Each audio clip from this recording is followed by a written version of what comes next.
Is this your first time at the French Quarter Fest? No, it is not. I'm a longtime French Quarter Fest comer, I guess. My granddad, he's an artist. He worked at the New Orleans Hilton for years, and he would paint his paintings, and he would come bring them to Pirates Alley. And so growing up, pretty much every year, we'd come down to New Orleans and help granddad put up his paintings. And it's just a cool experience because his biggest thing is he says that everybody deserves art in their house. So he loves coming, and he would keep a logbook of people from all over the country that would come and that would get his art. And so it's kind of been like something I've done every year since I've grown up. So it's kind of a neat tradition for my family. But yeah, so. It seems like you have a lot of memories in New Orleans. Yes. Mm-hmm.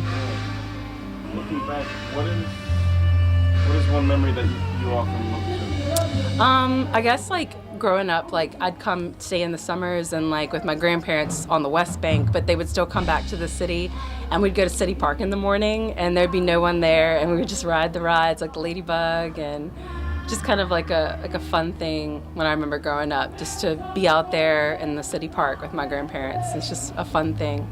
So, That's good to hear. Yeah. If you could describe New Orleans in one word, what would it be and why? I think just like an explosion of ideas, an explosion of cultures, an explosion of music and art and food.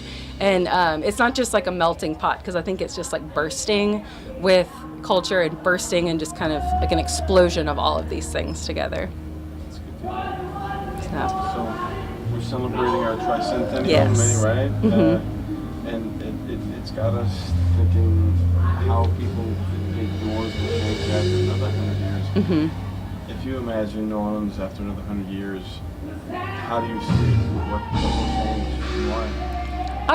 I think, some things will be different. Like we'll have like probably maybe new cultures and new things that have come up from the different, I guess, mixes in our community. But then also too, I kind of like the idea that maybe it'll still be just as historic as it is. If you think 300 years is a really long time, but we still have retained a lot of our history and our culture. So I think it'll be interesting to see how we display that to the world going into another 100 years.